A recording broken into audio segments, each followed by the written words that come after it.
वाह वाह, क्या बात है। पहले हम समझते थे कि सिर्फ तकरीर जो है बिलावल साहब को कोई लिख कर देता है, अब पता चला कि बयान भी कोई और बना के देता है, ट्वीट्स भी कोई और करता है। भाई 2007 में हुआ था 12 मई, उसके बाद 2008 में किसके इत्तेहादी थे? अल्ताफ़ हुसैन की MQM। और लंदन यात्रा किसने की थी? वो जफ्फी वाली तस्वीर किसकी है? जरदारी साहब और अल्ताफ़ हुसैन की जो जफ्फी वाली तस्वीरें देखी है ना। 9-0 पे कुछ टोपी ड्रामे भी हुए थे, वो कब हुए थे? 9-0 पे पूरी काबीना गई थी, वो कब गई थी? अरे भाई, अब तो अल्ताफ़ हुसैन नहीं है जिस पे एतराज़ात थे हमें। आप तो 5 साल अल्ताफ़ हुसैन की MQM के इत्तेहादी रहे हो, और अब भी मलीर के जलसे में बिलावल साहब ने कहा था कि हम वेलकम करते हैं MQM को।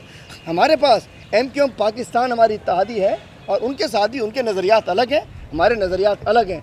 12 मई वालों को ढूंढना था तो 2008 में तो नए ताज़ा 12 मई वाले थे, उनको अपने साथ क्यों बिठाया था? तो बात है बिलावल साहब ये मरवा देंगे, ये नहीं आपके लिखाड़ी जो बयान दे देते हैं शाह से, ये आपको मरवा देंगे, खाम खा बिन खिले मुरझा जाएंगे। अभी उनसे ना करें, अपने जहन से बयान दिया करें, पता चल जाएगा आपको। सूरत हाल ये है कि 9700 के करीब स्क्रीनिंग हुई है रत्तो देरो में। रत्तो देरो बिलावल साहब और मोहतरमा फरियाल तालपुर साहब का हल्का है।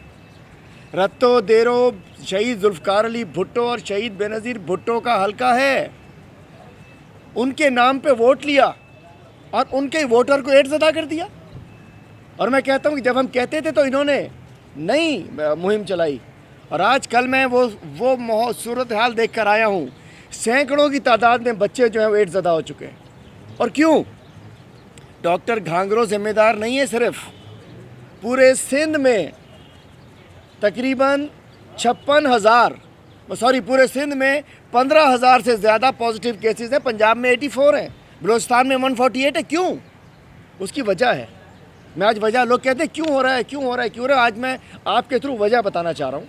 एड्स लगने की वजह यह है कि जब सिंध में सरकारी डिस्पेंसरीज बंद हों, जब BHUs NGO के बेच दिए गए हों, मतलब ठेके पे दे दिए गए हों, रूरल हेल्थ सेंटर्स NGOs को ठेके पे दे दिए गए हों, और तालका अस्पतालों में दवाइयाँ ना मिल रही हों, और डिस्ट्रिक्ट हॉस्पिटल्स के अंदर कोई सी किस्म की फैसिलिटी ना हो, तो जब सिंध हुकूमत लोगों को डोर स्टेप पे सेहत मुहैया करने में, सेहत फैसिलिटीज़ मुहैया करने में नाकाम हो जाएगी, तो लोग कहाँ जाएंगे?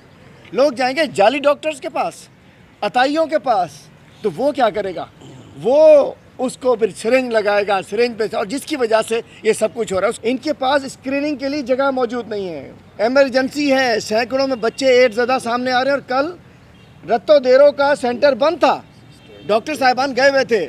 मैं दरख्वास्त करता हूँ वज़ीर आला साहब, हर चीज़ पे आप कानून पास करा लेते हैं अपनी मर्ज़ी का। आप कहते हैं हम मेजॉरिटी हैं, तो जब आप इतवार वाले दिन डॉक्टर छुट्टी है, स्क्रीन के इसके टेस्ट करने वाले छुट्टी पे हैं, तो एक कानून पास करा देंगे इतवार वाले दिन किसी को बुखार नहीं होगा, किसी को एड्स नहीं होगी, किसी को तबीयत ख़राब नहीं होगी, अस्पताल बंद रहेंगे, मरो बेशक इतवार वाले दिन अस्पतालों में ना हो। कानून पास करा दीजिए इसी असम्बली के अंदर, क्योंकि आपने सिंध को ठेका लिया हुआ है सिंध को मारने का। 17-18 में ऑडिटर जनरल कहता है 22 अरब की करप्शन हुई है।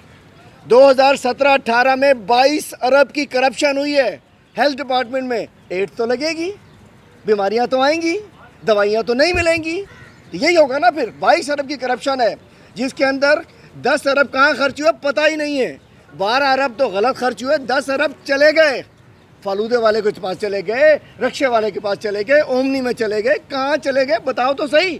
लोग मर रहे हैं, एड्स लग रही है, और आप लोगों को शर्म नहीं आती? हेल्थ के ज़कात में आप खाते हो। इनका बस चले तो ये हमारी सांसें भी ले ले, इनका बस चले तो हमारी ज़बानें भी काट दें, इनका बस चले तो हमें एंट्री बैंड कर दें, चूँकि हम आवाम की बात करते हैं।